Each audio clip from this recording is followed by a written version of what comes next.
O Triângulo do Poder e a Sombra da Juristocracia. Uma leitura de Edson Pinto. Coelho. O poder não é estático.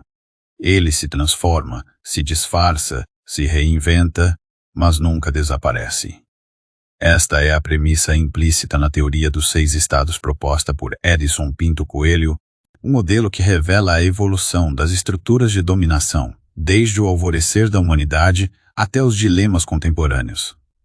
Diferente das teorias clássicas que veem o Estado como um bloco monolítico, Coelho desmonta sua anatomia, revelando um organismo vivo, composto por 3 pilares originais: família, religião e exército, e suas subsequentes metamorfoses: burocracia, juristocracia e talvez um 6º estado que ainda está por vir.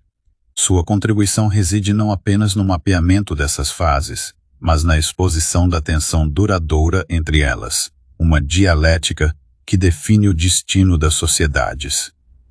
A genialidade de Coelho está em começar com o óbvio que todos ignoram: a família. Não a família romântica dos livros de autoajuda, mas a família como a célula primordial do poder, um microcosmo onde as primeiras hierarquias são estabelecidas. É ali, no seio do clã, que a semente do Estado nasce. Um pai comandando filhos, um líder distribuindo tarefas, um grupo que exclui ou inclui, com base nos laços de sangue. Este primeiro estado não é apenas um estágio que foi superado, mas uma força que persiste, camuflada, nas dinastias políticas, nas oligarquias regionais, na própria ideia de nação, como uma grande família. Quando 2 ou 3 famílias se unem, não se trata mais de afeto, mas de aliança estratégica. Clãs se tornam vilarejos, vilarejos se tornam cidades, e o que era um pai se transforma em chefe, rei, imperador. A transição é sutil, quase orgânica, mas irreversível. O poder familiar é institucionalizado. O segundo pilar, a religião, não surge como um acréscimo, mas como uma camada que se sobrepõe e se funde ao primeiro. O líder não é apenas aquele que protege ou alimenta, mas aquele que interpreta os deuses, que dá sentido ao caos. Aqui, Coelho dialoga com Maquiavel sem citá-lo. O príncipe ideal não é apenas o guerreiro ou o administrador, mas aquele que domina o simbólico. Um faraó que é Deus, um rei que governa por direito divino, um ayatolá que une fé e lei. A religião não é um mero instrumento de controle. Ela é o cimento que legitima o poder, transformando a obediência em devoção.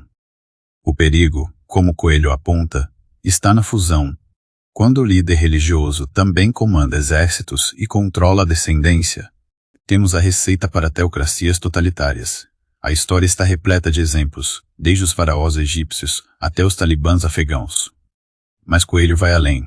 Ele mostra que mesmo em sociedades seculares, a religião nunca some. Ela se recicla em ideologias, em mitos nacionais, em discursos que prometem salvação terrena. O terceiro pilar, o exército, é a força bruta que garante a sobrevivência dos outros 2. Sem ele, família e religião são presas fáceis. Mas o exército não é apenas um braço armado. É uma cultura, uma ética, uma forma de ver o mundo. Sociedades militares, como Esparta ou a Prússia, demonstram como a guerra pode se tornar o eixo central da organização social. O problema, como Coelho observa, é que o poder militar tende à tirania não por maldade inata, mas por lógica interna. A eficiência da hierarquia, a disciplina como virtude suprema, a desconfiança em relação à dissidência. O exército não tolera a ambiguidade. Ele exige lealdade inquestionável. Quando ele domina, o Estado se torna uma caserna, e a política, uma extensão da estratégia bélica. É nesse ponto que entra o 4º estado, a burocracia, a grande invenção de Maquiavel e seus herdeiros. Coelho a apresenta não como uma solução, mas como uma resposta desesperada aos excessos dos 3 primeiros pilares. Quando reis, sacerdotes e generais se digladiam, quando a guerra civil ameaça destruir tudo, a burocracia surge como um árbitro frio, impessoal. Leis escritas, procedimentos padronizados, uma máquina administrativa que, em tese, serve a todos.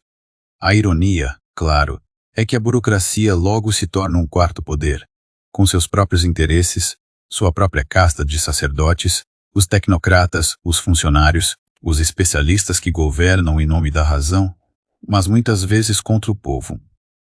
Weber já havia visto isso, a jaula de ferro da racionalidade, onde a liberdade se perde em meio a regulamentos e papéis. Mas é no quinto estado, a juristocracia, que Coelho faz sua contribuição mais original e perturbadora. Enquanto a maioria dos teóricos ainda debate a separação dos 3 poderes clássicos, executivo, legislativo, judiciário, ele percebe que o judiciário, silenciosamente, tornou-se o verdadeiro soberano. Juízes que derrubam presidentes, tribunais que reescrevem constituições, uma elite togada que decide o destino de nações sem nunca ter sido eleita. A juristocracia é o poder em sua forma mais insidiosa. Ela se esconde atrás da toga, invoca a lei como um dogma sagrado e age em nome de princípios abstratos. Justiça, direitos humanos, democracia, enquanto, na prática, impõe sua vontade sem prestar contas a ninguém. Coelho não nega a importância do Estado de Direito. Ele alerta para seu lado sombrio. Quando os juízes se tornam legisladores, quando as cortes substituem os parlamentos, a democracia se esvazia. O Brasil é um caso exemplar. Nos últimos anos, vimos o Supremo Tribunal Federal assumir um papel quase constituinte, definindo políticas públicas, interferindo em eleições, agindo como um governo paralelo. Não é à toa que Coelho fala em facínoras de toga. A juristocracia pode ser tão autoritária quanto uma ditadura militar, com a diferença de que sua violência é revestida de legalidade. O que torna a teoria de Coelho tão atual é sua capacidade de explicar crises que outras abordagens não conseguem. Porque a política parece cada vez mais distante do cidadão comum. Porque o poder migrou dos palácios e das praças para os gabinetes dos juízes e os corredores dos tribunais. Porque as democracias estão em crise. Porque o tripé original, família, religião, exército, foi substituído por uma estrutura que não representa mais ninguém, exceto a si mesma. A burocracia e a juristocracia não são neutras. Elas servem a interesses específicos, muitas vezes ocultos. Quando um juiz decide sozinho sobre temas que deveriam ser debatidos pela sociedade, quando um procurador se torna uma celebridade midiática, quando a lei vira arma de perseguição política, estamos diante do quinto estado em sua forma mais pura. Esta pergunta, qual seria o sexto estado? Coelho não responde, mas sua teoria sugere algumas pistas. Talvez seja a tecnocracia digital, onde algoritmos e inteligências artificiais substituem os humanos na tomada de decisões. Talvez seja a algoritmocracia, um regime onde o poder não está nas mãos de pessoas, mas de códigos e plataformas.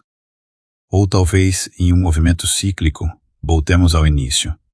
A família, não mais como clã, mas como rede de influências globais, as dinástias do Silicon Valley, os impérios midiáticos, a religião, não como dogma, mas como ideologia woke ou fundamentalismo de mercado, e ao exército, não como instituição nacional, mas como milícias privadas e empresas de segurança.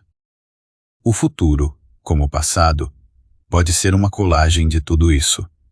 A teoria de Edson Pinto Coelho não é otimista, mas é necessária. Ela nos lembra que o poder nunca dorme.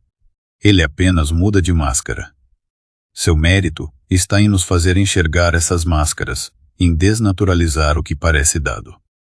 Se há uma lição a ser tirada, é que a liberdade depende de vigiar não apenas os tiranos de sempre, os generais, os sacerdotes, os reis, mas também seus herdeiros modernos, os burocratas, os juízes, os tecnocratas.